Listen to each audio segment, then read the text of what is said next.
இரவு நேரத்தில் நமக்கு ஏற்படுகின்ற 3 விதமான வலிகள். ஒன்று மூட்டுகளில் ஏற்படுகின்ற வலிகள், இரண்டாவது முதுகுத்தண்டில் ஏற்படுகின்ற வலிகள், மூன்றாவது இந்த 3 வலிகள் நம்மை பாடாய்படுத்துறப்பா. சிரமத்திலிருந்து முழுசாக வெளிவருவதற்கு நம்ம என்ன செய்யணும்னா 3 அழகான வழிகளை ஒன்று சொல்லணும். தண்ணீர் குடிக்கக்கூடிய பழக்கம் இல்லாமல் போனாலே, யாரெல்லாம் மூட்டு வலி முதுகுத்தண்டு வலியோடு போராடிட்டு இருக்கீங்களோ, என்ன மருந்து சாப்பிட்டாலும் எனக்கு வலி குறையலன்னு கவலையில் இருக்கீங்களோ, இரவு நேரத்தில் நமக்கு ஏற்படுகின்ற 3 விதமான வலிகள்.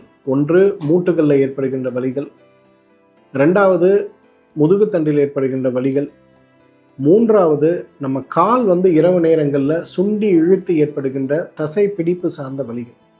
இந்த 3 வலிகள் நம்மை பாடாய்படுத்துறப்பா. இந்த மூட்டு வலிகளுக்காக மருந்துகள் சாப்பிடுவதும், முதுகுத்தண்டு வலிகளுக்காக மருந்துகள் சாப்பிடுவதும், சிகிச்சைகளை இருப்பதும் என்ன செஞ்சாலும் கூட இரவு நேரங்களில் குறிப்பாக ஓய்வுக்கு பிறகு நமக்கு ஏற்படுகின்ற சிரமங்கள் அப்படிங்கிறது நம்மை பாடாய்படுத்தக்கூடியதாக தான் இருக்கு. இந்த சிரமத்தை மாற்ற நம்ம என்ன செய்யணும், சிரமத்திலிருந்து முழுசாக வெளிவருவதற்கு நம்ம என்ன செய்யணும்னா 3 அழகான வழிகளை ஒன்று சொல்லி கொடுத்து. முதலாவது, மெக்னீசியம் சார்ந்த சத்துக்கள் உடம்புல இருக்காங்கிறத செக் பண்ணணும்.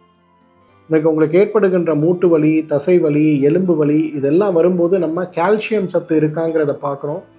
உடம்புக்கு தேவையான B12 சத்து இருக்கான்னு பார்க்குறோம்.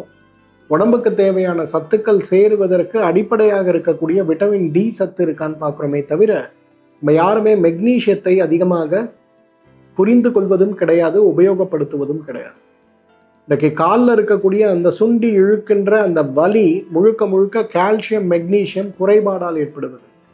கால்சியம் சத்து இன்றைக்கு உடம்புல நிறைய பேருக்கு நன்றாக இருப்பது போல் இரத்த பரிசோதனை சொன்னாலும் கூட மூட்டு வலியும் எலும்பு வலியும் இல்லாதவங்க நம்ம யாராவது இருக்கோமா? அப்போ இதை எப்படி சரி பண்ணணும்? 3 அழகான வழி. முதலாவது, மெக்னீசியம் சத்து எப்படி இருக்குன்னு பார்த்து மெக்னீசியம் சப்ளிமெண்ட்ஸை உணவில் சேர்க்கணும். சுலபமாக நமக்கு கிடைக்கக்கூடிய மெக்னீசியம் சப்ளிமெண்ட் என்ன? பச்சை நிறமான காய்கறிகளும் கீரைகளும், ஆரஞ்சு பழம் போல அந்த இனிப்பு சுவை புளிப்பு சுவை கலந்திருக்கக்கூடிய பழங்களும் தான். ரெண்டாவது, இன்றைக்கு இந்த மாதிரி வலிகள் ஏற்படும் போது முதல்ல தசையில் இருக்கக்கூடிய இறுக்கத்தை குறைப்பதற்கு தண்ணீர் குடிக்கணுங்க. முதல்ல மூட்டு வலி, முதுகுத்தண்டு வலி, தசை நார்களுடைய வலியோடு போராடி கொண்டிருப்பவர்கள் நம்ம யாராவது இருக்கோம்னா, first priority is always water. Dehydration இல்லாமல் நீங்கள் இருந்தீங்கன்னா உங்களுக்கு இந்த வலிகள் ஏற்படுவதற்கு வாய்ப்புகள் கிடையாது. வேலை நிமித்தமாக, பழக்க நிமித்தமாக நம்மில் நிறைய பேருக்கு தண்ணீர் குடிக்கக்கூடிய பழக்கமே கிடையாது.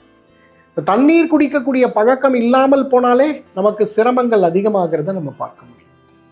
மூன்றாவது, இந்த வலிகளை குறைக்கக்கூடிய சிறந்த ஒரு கை மருந்து எது தெரியுமா? பூண்டு பால் கஷாயம். இதை பற்றி நிறைய முறை நான் சொல்லியிருக்கேன். இதுக்கு பேரே வர்ம கஷாயம் தான் நான் சொல்லியிருக்கேன். அப்போ மூட்டு வலிக்கு ஒரு மருந்து, முதுகுத்தண்டு வலிக்கு ஒரு மருந்து, கை கால் வலிக்கு ஒரு மருந்து, தசை இறுக்கத்துக்கு ஒரு மருந்து நம்ம சொல்கிறோம் இல்லையா? இதெல்லாம் கொஞ்சம் மாடிஃபை பண்ணும். ஒரு 50 மில்லி பால், 100 மில்லி தண்ணீர், அதில் ஒரு 4 பல் பூண்டு போட்டு நன்றாக கொதிக்க வைத்து பாலளவு சுண்ட வைத்து வடிகட்டி எடுக்கக்கூடிய அந்த பூண்டு பால் கஷாயம் இருக்கு பாருங்க. இதை நைட்டு படுக்கும்போது ஒரு கிளாஸ் குடிங்க. தேவைன்னா அதில் ஒரு 10 சொட்டு விளக்கெண்ணெய் போட்டு குடிங்க. அவ்வளவு எஃபெக்டிவாக இருக்கும். உட்புறமாக இதெல்லாம் நம்ம செஞ்சாலும் கூட வெளிப்புறமாக நாம் செய்வதற்கு ஒரு சிறந்த மருந்து இருக்கான்னு கேட்டால் விளக்கெண்ணெய் குளியல் தாங்க. இன்னைக்கு யாரெல்லாம் மூட்டு வலி முதுகுத்தண்டு வலியோடு போராடிட்டு இருக்கீங்களோ, என்ன மருந்து சாப்பிட்டாலும் எனக்கு வலி குறையலன்னு கவலையில் இருக்கீங்களோ, ஒரு 50 மில்லி விளக்கெண்ணெய் எடுங்க, நல்லா சூடு பண்ணுங்க. எண்ணெய் கொதிச்சோன்னே இறக்கி வச்சு ஒரே ஒரு பூண்டை மட்டும் நசுக்கி அதுக்குள்ளே போடுங்க. பூண்டு நல்லா அப்படியே பொரிஞ்சு கருகி ஒரு மாதிரி வரும். அந்த நிலையில் எடுத்து அந்த விளக்கெண்ணெயை கழுத்திலிருந்து கால் வரை உடம்பு ஃபுல்லாக நல்லா தடவுங்க. வாரத்துக்கு 1 முறை 2 முறை தடவி வெந்நீர் வச்சு குடிங்க. பெரிய மாற்றம் ஏற்படுவதை பார்க்க முடியும். இந்த 3 விஷயங்களில் கவனம் எடுங்க. உங்களுடைய இரவு நேரத்தில் ஏற்படுகின்ற வலிகள், வேதனைகள் எதுவுமே இல்லாமல் உடம்பு ஆரோக்கியம் அடையிறத நிச்சயமாக நம்ம பார்க்க முடியும்.